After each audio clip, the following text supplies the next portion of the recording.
Triple H heard all the criticism about how WWE had been in a bit of a creative rut in 2025. Go back to last year after WrestleMania 40, there were all positive vibes. Cody Rhodes finished the story, became the undisputed WWE champion, felt like a dawning of sort of a new era for WWE. They were hitting on pretty much everything at that point. And even though there were some things that felt predictable, it was a different level in terms of sort of the energy and the vibe surrounding it.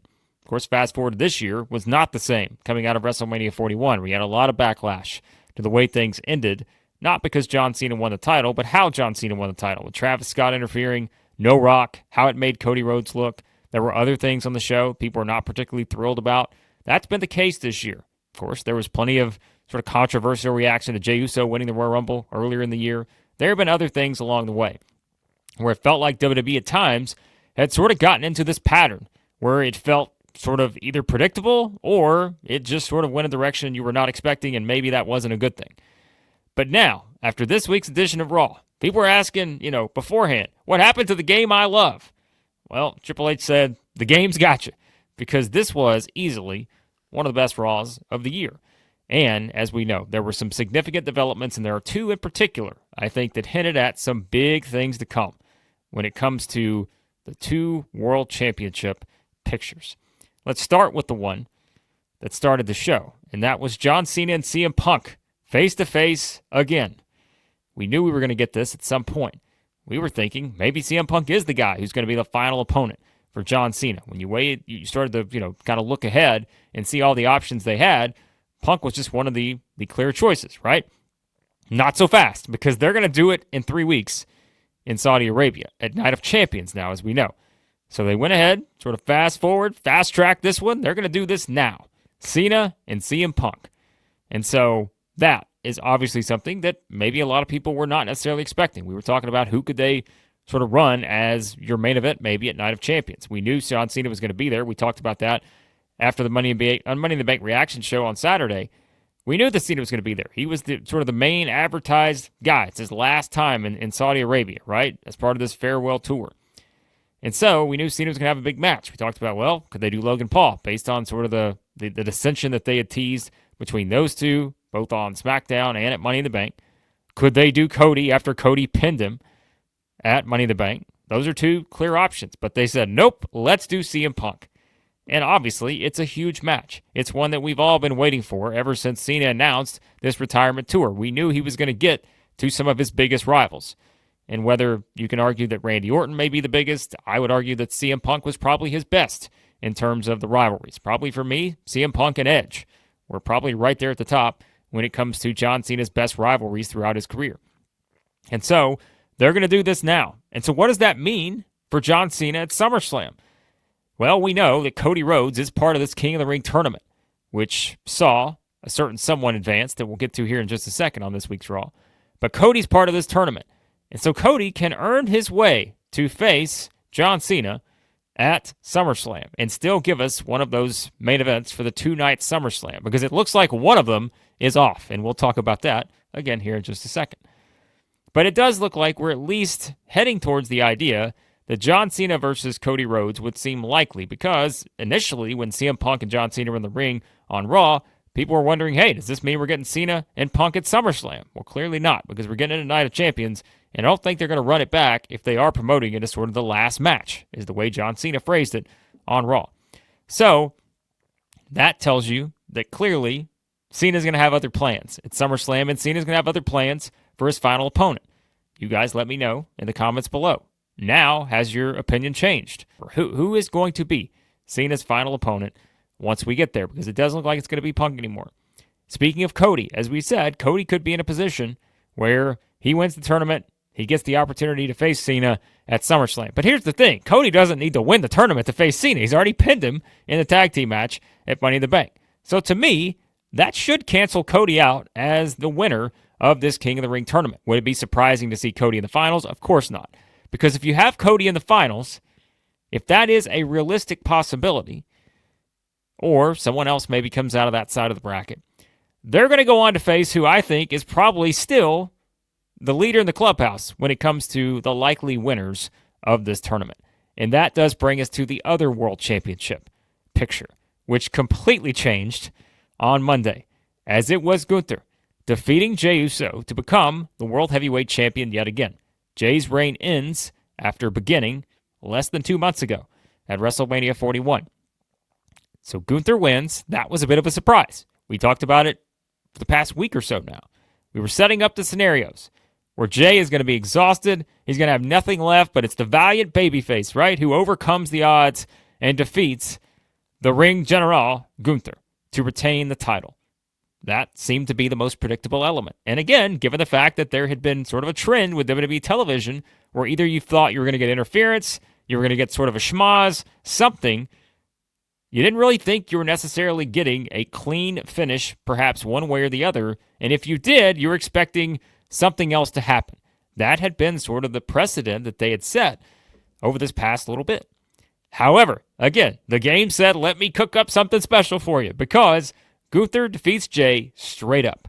That's it. No cash in from Seth Rollins, no return from Roman Reigns, no CM Punk, no Sami Zayn. None of that played into this. It was simply Gunther one-on-one in a straight-up world title match, defeating Jey Uso.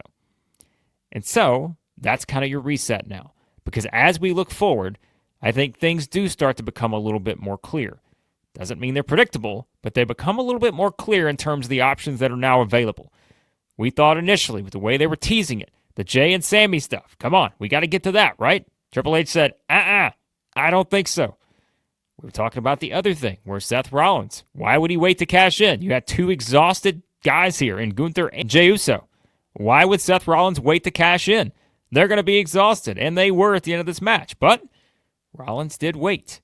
And so, because Rollins waited, there was no need for the return of the Tribal Chief Roman Reigns when it comes to SummerSlam. Are they still waiting, perhaps, for the return of Roman Reigns? Maybe we don't even get Seth Rollins and Roman Reigns in a one-on-one match again until next year's WrestleMania. Could that be an option, potentially? We'll get to that at some point, because clearly that is not the direction they're heading in for SummerSlam, because the direction they seem to be heading in potentially for SummerSlam is one that I think is probably one of the more fascinating things they've done in the Triple H era.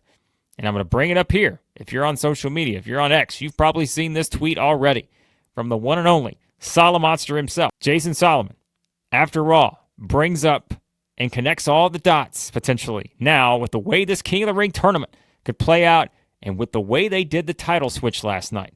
That did change everything, because now it gives us a different perspective. And now that we look at the potential directions, throw everything we said before aside, because this seems like something that could absolutely happen. You see it on the screen here from the Solomonster himself. I think I see the vision. Gunther is the champion again. Sami Zayn wins King of the Ring in Saudi and gets Gunther at SummerSlam. So we wins the title, but Seth Rollins spoils the celebration. It's the Daniel Bryan story all over again, with Sami getting it back at Mania. So there's something to digest. Now that they've made the title switch, it's not Sami versus Jey anymore. Is it Sami versus Gunther again? And Sami maybe beats Gunther again. Maybe he is the Achilles heel of Gunther. We've already seen it at WrestleMania 40, where he beat him for the Intercontinental Championship. Is this the opportunity now where Sami finally wins the big one at SummerSlam? He beats Gunther, but instead of having that jubilant type moment where everything has finally come together, everything has paid off, all the hard work over the years, instead, it's Mr. Money in the Bank Seth Rollins, who would love nothing more than to screw over Sami Zayn for everything that they've been through now over the past little bit, since WrestleMania 41. And so, Rollins cashes in, and then you start that long journey for Sami Zayn to find his way back to winning the championship and getting a rightful run as the champion, not just a win and losing via the briefcase. That's where Sami returns to Saudi Arabia in 2026 and wins the Royal Rumble. Is that the way this thing is headed? And again, this is something where you kind of, at least I did, I just had that sort of thing where I'm like, they have gotten in a predictable pattern, and it felt like everything that they were teasing was all connecting together. But what this does is just completely disrupts the pattern. And that's great sometimes, because again, I think WWE needed it. We had talked about, like I said earlier, there had been plenty of warranted criticism, I think, to sort of the way things were headed. And even though Money in the Bank was a hot show, it was a good show, there still were some things where you're like, all right, you still feel like you know exactly where they're going with a lot of this. Even if you don't, even if you don't read all the online rumors and all that, it still felt like, all right, I still have a pretty good idea where they're headed. But this is something where even though we're bringing up the ideas and saying, hey, it looks like this is probably a possible direction, Raw sort of reset your expectations a little bit. And I think sometimes that's a good thing because now there's plenty of intrigue, not just with these two world title pictures. Who's John Cena going to face at SummerSlam? Is it the Cody match? Who's John Cena's final opponent going to be? Is it Cody? Is it someone else now? It's not going to be Punk. What's going to happen? Is Sami Zayn going to finally win the title? Is he going to be the one to beat Gunther? When's Rollins going to cash in? What's next for Jey? All these questions now come out of this week's Raw. It did feel like a Raw after WrestleMania. It felt like they had a dedicated effort here. And whether that's because of the R-Truth backlash, which again, he was fantastic here on the show in terms of him sort of resetting things for his character moving forward. He's not R-Truth anymore. He's Ron Killings, cutting his braids. It was a tremendous show. And I think from that perspective, it's going to change a lot now as we move forward. And I think this is exactly what WWE needed. First half of the year, like I said, we could point out all the sort of stuff that maybe the fan reaction was not what it was this time last year. But now I think this is that opportunity. You build off a Raw like that, where you have all these things that go down, like a Raw after WrestleMania, and you're building towards the first ever two-night SummerSlam. There's plenty to work with, especially, I think, when it comes to these two World Championship pictures. You guys let me know what you think. What did you think of Raw after Money in the Bank? Do you see the vision now, as the Solid Monster himself said? And do you see Triple H's vision for how things could play out with the world title now that Gunther is the champion? What do you think is going to happen with Cena and CM Punk and everything else on the road to SummerSlam? Let me know your thoughts, guys. Always appreciate you watching. Hit that subscribe button, hit the like button, and let me know your predictions moving forward for the Undisputed WWE title and the World Heavyweight Championship.